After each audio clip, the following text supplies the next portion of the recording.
בקיצור, היום אני רוצה להסביר על החשיבות של התושבת של האגזוז באופנוע DRZ400. הרבה אנשים זורקים את התושבת הזאת. במצב המקורי היא מגיעה בתור הרגלית, פה היא מגיעה נטו התושבת לאגזוז, תמיכה. הרבה אנשים משום מה באופנוע ב-DRZ מעדיפים לזרוק אותה לפח. נפגשתי כבר עם לפחות 4 אופנועים שפשוט התושבת הזאת לא קיימת, ואנשים פשוט זורקים ולא מייחסים לזה חשיבות. הבעיה הכי גדולה היא זה שפה, איפה שהאגזוז נכנס, הפליטה. כל האגזוז, כל הוויברציות הולכות ליציאה הזאת. ספציפית הראש הזה הוא עדיין תקין, אין לו סדקים, אין לו שברים, אבל כבר יצא בעבר שההברגה הזו מתפרקת בגלל הוויברציות של האגזוז, שהוא לא מקובע, וזה שובר או את ההברגה או שובר את כל הבית של החיבור של הכניסה של האגזוז, וזה יכול להיגמר באלפי שקלים, או להחליף ראש או לרתך אותו, ושזה לא מומלץ. אני אראה לכם איך מרכיבים את זה, זה מאוד פשוט. סט בוקסות, למרות שבסט פה זה מגיע אלנים, אפשר גם מפתח אלן להרכיב את זה.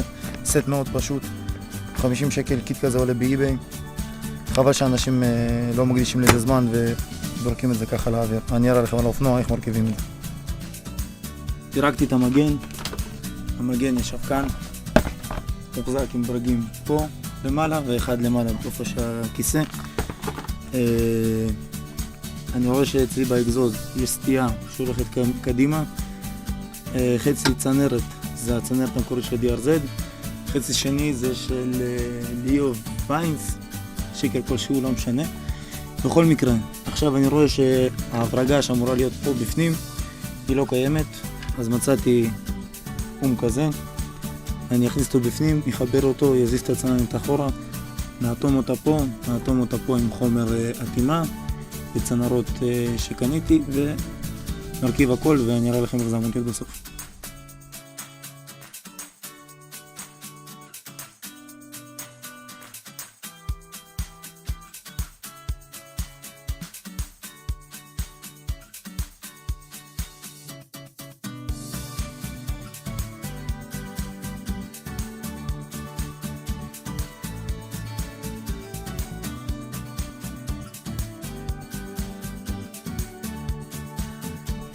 אז ככה, אחרי שהשארתי את האגזוז, שמתי פה חומר אטימה, הלבשתי אותו, סגרתי אותו קצת.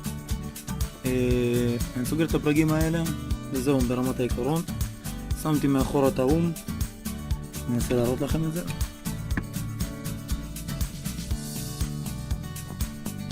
הנה אתם רואים, האום בצבץ מאחורה, שמתי אותו, וזהו. יש פה אולי 10 דקות עבודה, ואני לא מבין למה אנשים לא עושים את הדברים האלה.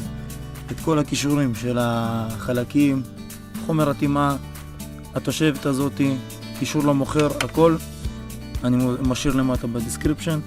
תודה רבה שראיתם, ניפגש בסרטון הבא.